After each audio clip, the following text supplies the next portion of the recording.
friends, and welcome back to Handmade Not Hallmark. Amanda here. We are on card number 5, or cards number 5 of my 2021 Christmas card series. These two cards I had a little trouble making them. Just the greetings, but I really like the background and the simplicity of these cards. You could duplicate these very easily for a number of people, so let's get into it. I'm going to be using the Christmas sweater background from Simon Says Stamp. This is a little bit of an older stamp set, but it is a wonderful background. I really like it. It's a great way to add a little bit of detail that's not too crazy or too distracting. I'm also going to be using a couple of dies from Simon, as well as their green leaf and Schoolhouse red die inks. Now I'm going for like a tone-on-tone look here with these cards. I've just got some Schoolhouse red cardstock and some green leaf cardstock, both from Simon as well. I'm going to start out by stamping my backgrounds, and I took the foam piece out of my MISTI here because I am using this background stamp, which is red rubber, and I'm going to stamp the backgrounds on here. And I'm going to kind of line up where I want the cardstock first, and then I'm going to kind of flip it around. I have a little bit of adhesive on the back of the MISTI here, just so I have it lined up exactly where I want it, and so it's not crooked, because there's lots of really straight lines with this background stamp, so I wanted to make sure that it was nice and straight. I'm just going to use the sleeve of my sweater here to help me press that down to get a nice even impression, and I just love the way that this looks. It's a beautiful Christmas pattern. I actually have a sweater just like this, and it is one of my favorites to wear during the holidays. Going to clean off the stamp now. These inks and these stamps will stain a little bit with dye inks because of the quality that they are. A good quality stamp and a good quality ink will stain a little bit, but once you clean it off, it's not really something that's going to ruin your stamps or anything like that. It's just something to be aware of, and you get them cleaned off really well and you don't even notice that they're stained or anything like that. Again, just going to stamp this down onto that red, and the red kind of blends in a little bit more than I wanted to, but in the end you can still see it pretty good. I'm going to take some Simon Says 110-pound cardstock here, and I'm going to create some top folding A2 sized card bases, excuse me. I'm just using my Teflon bone folder here. I got this a few weeks ago, and I'm really excited about it. I really love this Teflon bone folder. It really helps with creasing things, and you don't get those weird shiny marks from the cardstock. I'm going to be taking this die from MFT. It's one of their A2 Stitch Stacks dies, and I'm also taking some of the small snowflakes from Fawn. I really like these snowflakes. These are perfect for adding just a small bit of embellishment. They're not too big to kind of take up the whole card, but they're substantial enough to really add to the image. And I don't take these snowflakes apart. I just leave them all attached, and I just cut them all out at once. And if I have extra snowflakes that I don't use, I just put them back into the storage pouch that I have the dies in. It's just easier that way because they're so tiny, and I don't want to lose any of the really small snowflakes. So I just keep them all together, and it works out fine. I don't have any issues, and I just end up with lots of snowflakes, which there's nothing wrong with that at all. And I really like these ones because they're all different, and I think they really add to the card. I'm going to attach my bases here, and just some Tombow liquid glue. And again, these cards didn't take me too awful long. The longest part I had trouble with was the greetings. For some reason, my die machine wasn't cutting them very well, so they kept tearing, and I kept getting really frustrated. And but I stuck with it, and I kept going, and just tried my best to get everything to cut out in the end, and they worked out just fine. So here you can see I've got the Joyful die from Simon. I wanted to do the Joyful in all of the gold with the white lettering, and you can see here that I kind of have it somewhat assembled already because the video was pretty choppy, and there was a lot going on, so I just attach it to just some scrap, really thin cardstock. This is one of my favorite ways to kind of get dies assembled, especially if you're doing paper piecing or anything like that. And I attached the white frame, and then I'm going to go in and add the text here.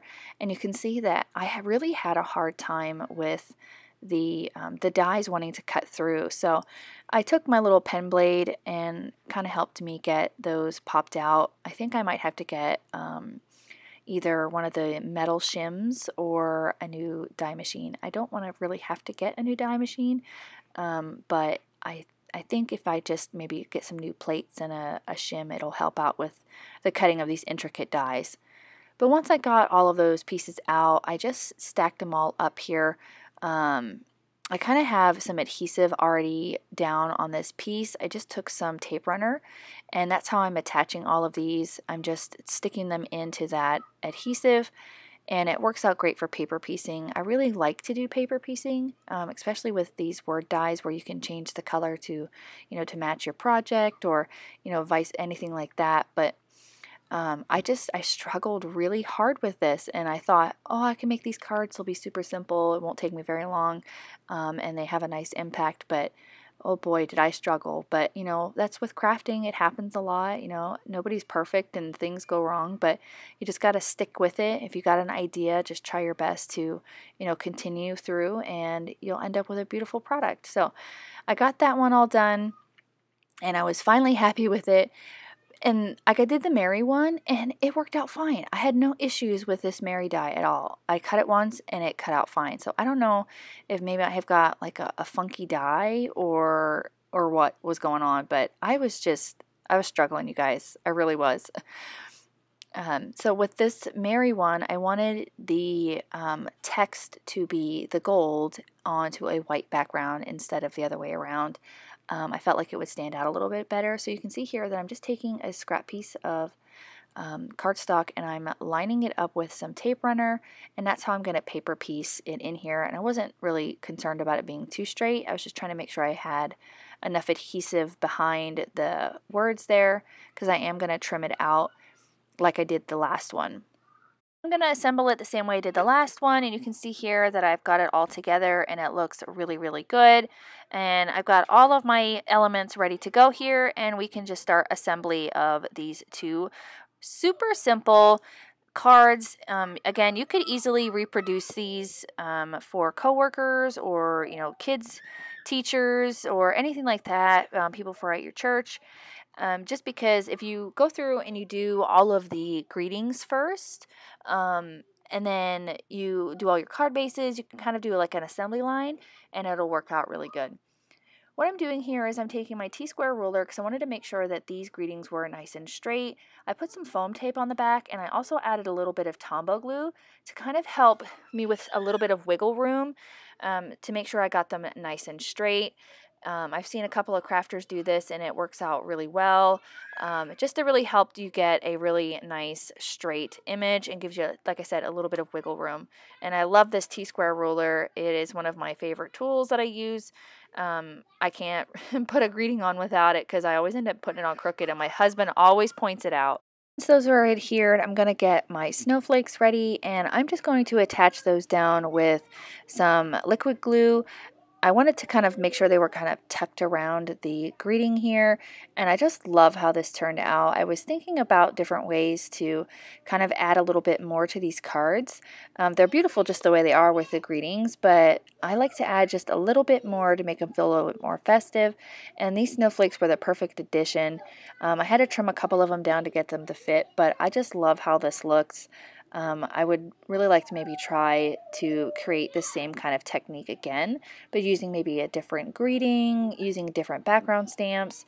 You could make a whole collection of cards for somebody as a gift as well. Once I was happy with the placement of all of these snowflakes, I went in with some Bearly Arts adhesive precision glue. I've used this and mentioned this glue in previous videos, and I really do enjoy it. I find myself reaching for it quite often, just because the grip and the hold of it is, really nice. I haven't had any issues with anything sticking, and I like the little precision tips that come with the glue. other places you have to, purchase different quill tips and things like that, but these ones come together as a kit. You get a needle to help unclog it and all of that. I do apologize for all of the background noise. The little guys are out playing with some cars. They really get into it, and they make quite a bit of noise, but it's really not that big of a deal. I like to hear them play together instead of fight, so that's always nice. So I do apologize if you hear a lot of background noise.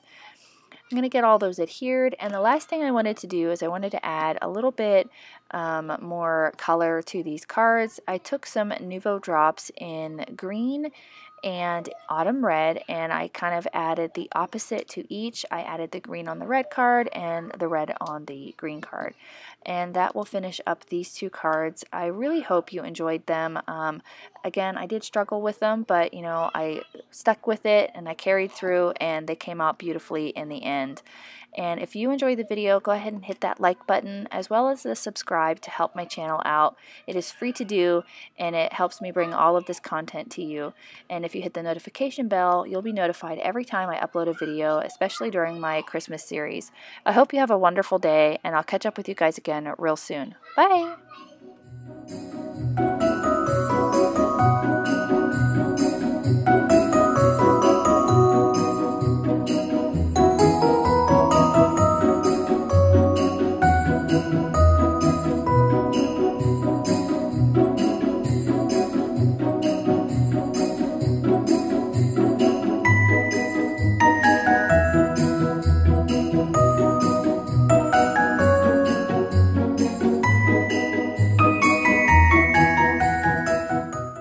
On screen, I've got a few videos that I think you'll enjoy. Consider hitting the subscribe button so you don't miss out on any more videos at my YouTube channel.